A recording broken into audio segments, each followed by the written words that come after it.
Hi guys, Mike Crosby here, over the years, I started salmon fishing in 1972, and over the years, I've been fortunate to catch lots and lots of Atlantic salmon of all different sizes. However, there was one that I've been asked repeatedly to tell a story about, and it's a big fish that I caught in 1988. So over 30 years ago now. Hard to believe that 30 salmon seasons have gone by since I caught that big fish, but they have. And I've been asked countless times to show photographs of and tell pictures of the big fish, because this really was a big fish. And so I decided to take a few minutes and tell you the story. And it all revolves around an invitation that I got from a gentleman by the name of Walter Miller. Walter's no longer with us, but Walter was invited to go on a trip to the Restigouche River in New Brunswick to a camp called Downs Gulch. Walter would normally have taken one of his sons, but neither or none of them were available to go, so he called me. Well, that wasn't a long decision process for me. Would you like to go to the Restigouche River, home of large Atlantic salmon, and go fishing for a few days? And so, I met up with Walter. We went to the river and got to the lodge, met our guides, and it was really quite something else in the wilds of northern New Brunswick. And you had to drive down a long dirt road to get there, and people came across the river and picked you up in the canoes and brought you across the river to where the camp was. And I'll never forget, every bedroom had a big fireplace in it, and so you could go in and have your own individual fire going at night, and meals were served at very specific times. Well, on the first day of fishing, I caught a few salmon, and it was pretty good. I managed to catch a fish, gee whiz, about 20 pounds, on a very small fly, on a piece of 4-pound test leader. The water was low. I thought that was great, and it was all good. On the second day, and the fishing was really quite regimented. You got up at a certain time, you ate breakfast at a certain time, you went out, and you came back for lunch at a very specific time. And you didn't fish in the afternoon, and then you went out again in the evening after supper. So on the second or third day, I'm not sure which one, but we went out fishing for the morning session, caught a few fish, came in for lunch, and the plan then was that you would stay in all afternoon and have a nap or whatever you do in the afternoon when you're not fishing. But in any case, I thought, gee whiz, would it ever be nice to go out fishing? So I went back to the guides camp and talked to the guys back there and asked them. I said, look, is it a matter that you guys don't get paid for the time to fish in the afternoon, or you're not allowed to go?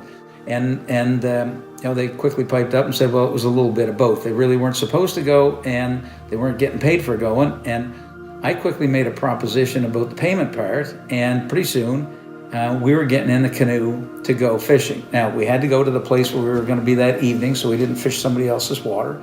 And my guide, Stephen, and I got in the canoe, and I'll never forget it. I got in the canoe. I had one of those, it was a yellow underwater camera at the time, and I had left it in my room. And I thought, gee whiz, I shouldn't get it, I should get it. And then I said, gee, this is the Restigouche. You never know what you're going to catch. So I went and I picked up the camera, brought it down, got in the canoe. We went up to our place to fish, started to fish, and I promptly caught a real nice fish, about 15 pounds. And then I thought, what a nice thing. I'm going to let my guide have a turn fishing, which is something that they never get much of an opportunity to do. So I said, Stephen, would you like to take the rod and fish? Oh yeah, I said, that'd be good. And so he fished, and he caught one. Then I caught one, and then he caught one again.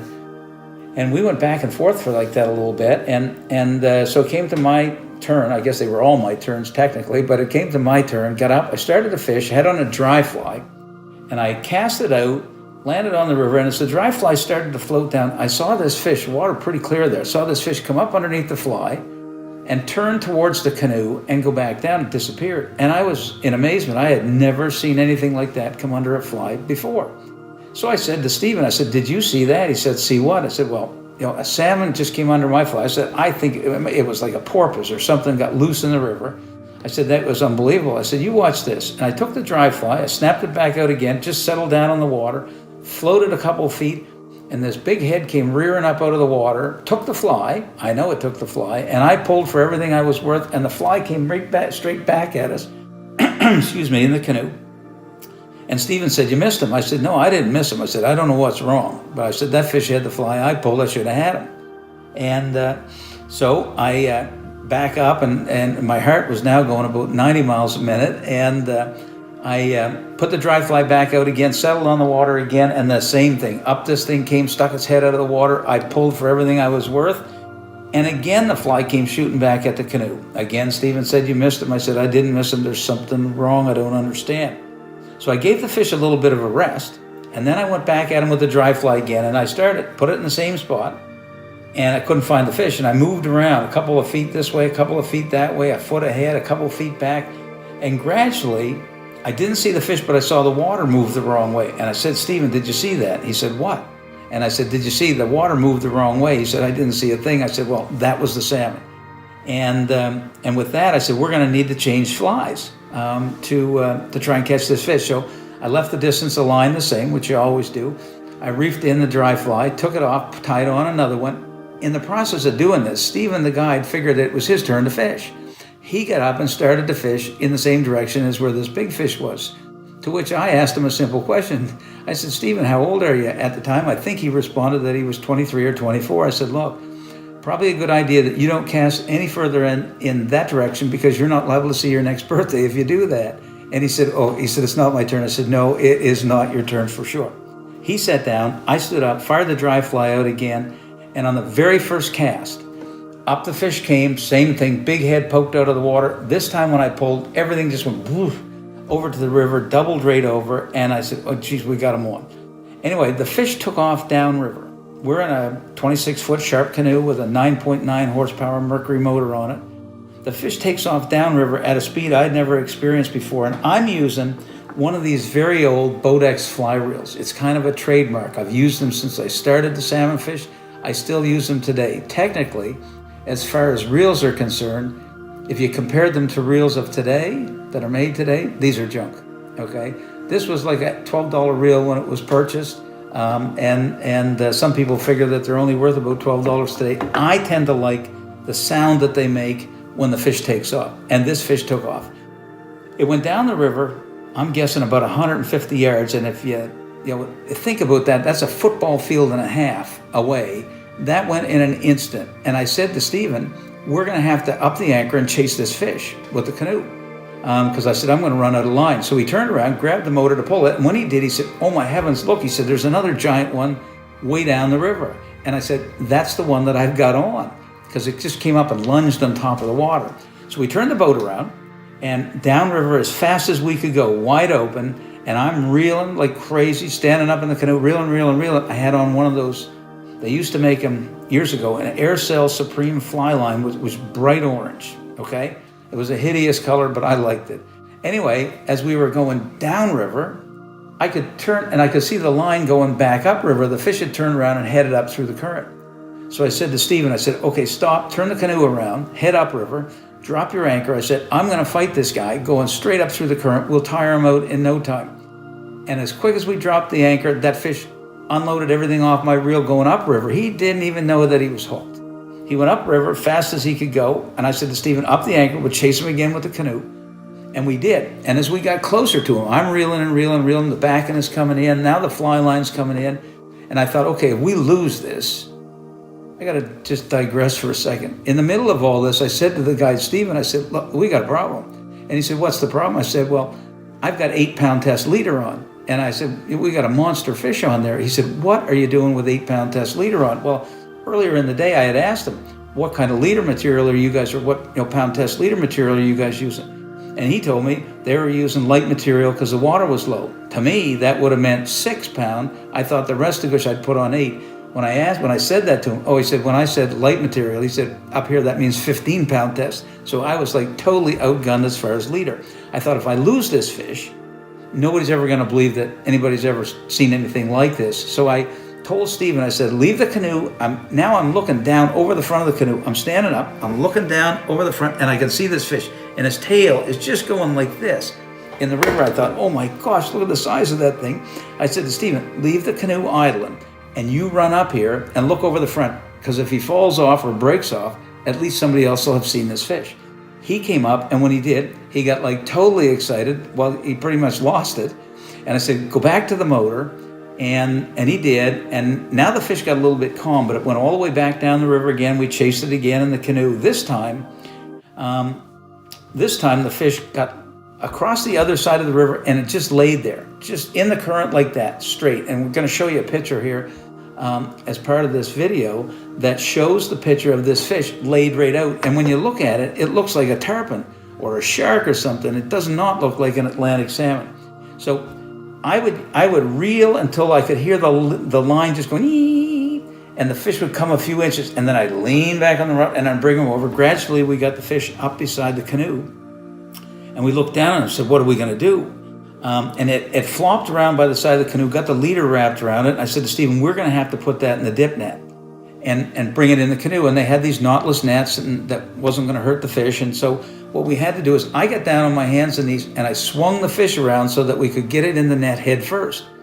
And we did. And when Stephen went to lift the net, and it was one of those giant nets that they use on the Restigos, when he went to lift the net, he bent the handle of the net, bent right in two. I said, oh, geez, now that's bad. And so I grabbed the bow of the net, he held onto the handle, and we shinnied the fish over the side of the canoe. I cut the fly off, and then we pulled the leader from around the fish, and took the fly out, and we then got a hold of him. I gave Stephen the camera. I said, Stephen, take pictures until we run out of film, because back in those days it wasn't digital, it was film. Anyway, he took the pictures, and we got the fish, shinnied it over the side of the boat again. I took it by the head part, and he had the tail part, and we lifted him over, and we held him by the side of the canoe for what seemed like an eternity. And gradually felt a little bit of life coming back in the fish, and finally I thought, you know what, maybe this is 15 minutes later, it's time to let this go.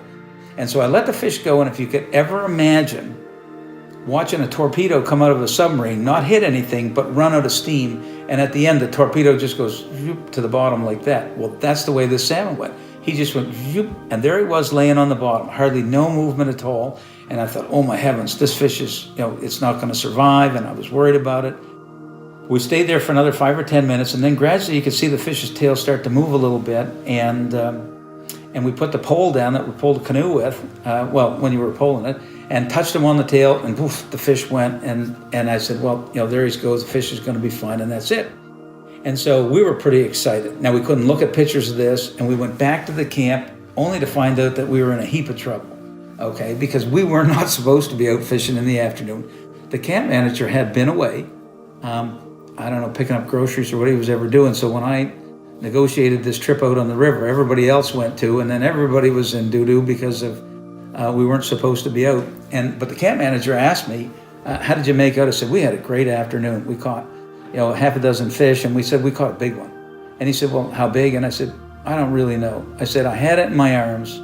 I said, the fish easy weighed over 50 pounds, but I said, I have no idea really how big it was. I'd never seen anything like it. And he kind of rolled his eyes a little bit as if to say, yeah, okay, 50 pounds. He immediately dispatched 2 of the guides in canoes to go to the same pool that we were fishing, to run up and down the pool in the clear water looking for this monster fish. Came back, no report of big, said, look, we couldn't see anything, and that was fine. So back to Halifax I came from northern New Brunswick next morning. And at that time, there used to be some 1-hour photo labs where you could actually take your film, they develop it in an hour. I went into the 1-hour photo lab, asked the fellow how long, and he said, look at the sign. He said, it'll be an hour. I said, okay.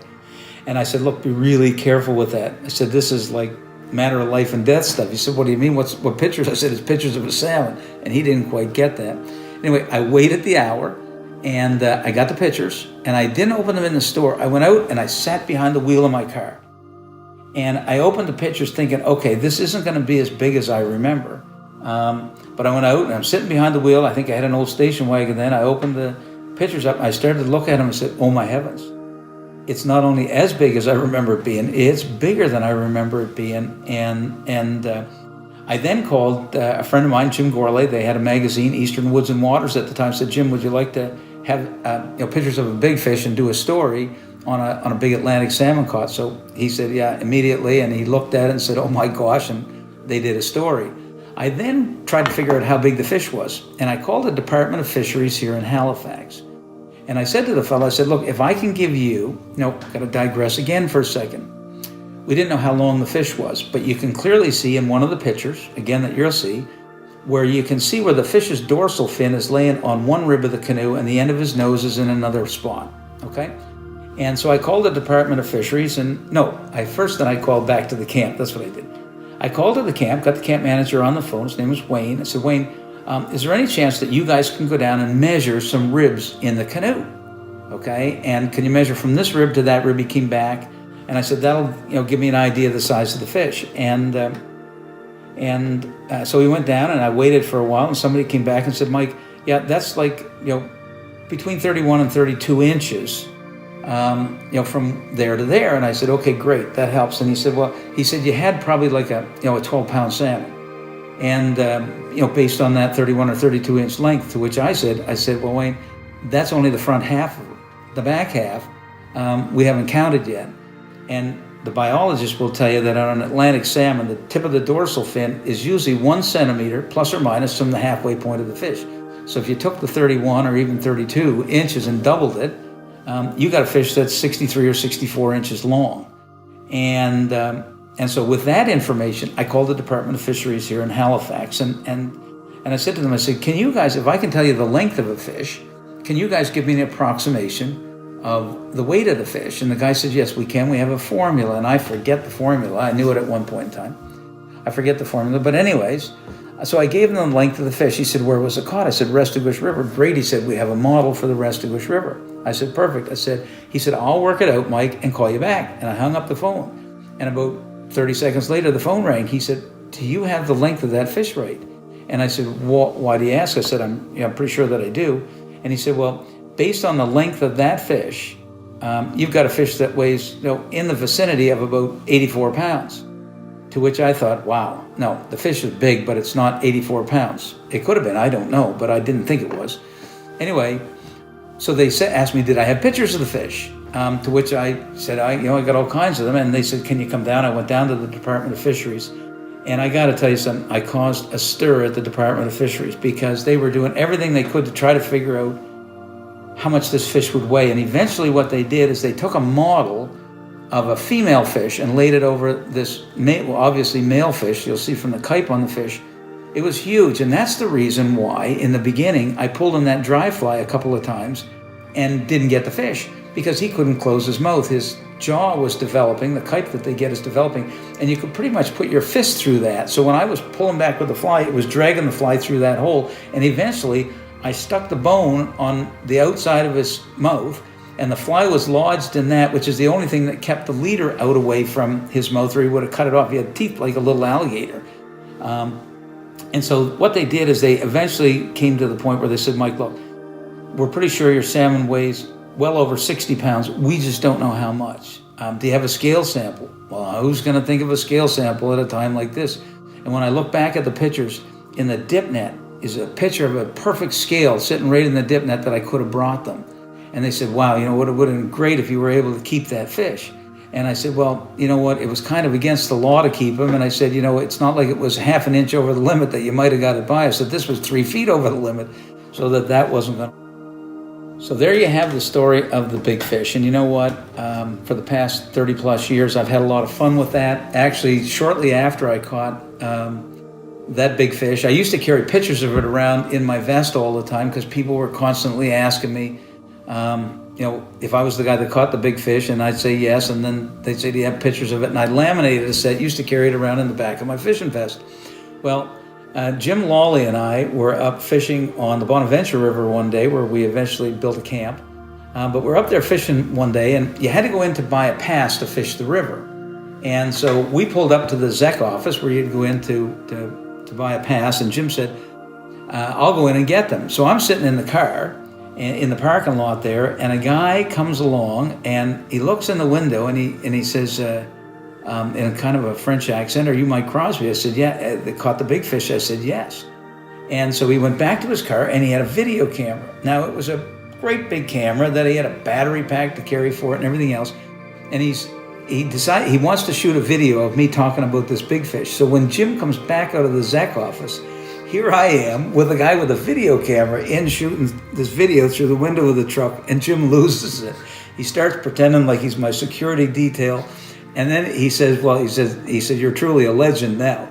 And so I developed this nickname of the legend, and then my my wife Ann became WOL, which is wife of the legend, and then there was FOLs, which were friends of the legend. So, we've just had a ton of fun with it. But it surely is, whether it's salmon fishing or anything in life, it just shows that if you do something enough times, you're going to get those kind of days. Okay, and this was a day I was in the right place at the right time, had the right fly, was lucky to be able to hook that fish, and it's been a great experience, and now you guys have the full story again. So that's it. Have a great day, and get out there and go salmon fishing next season.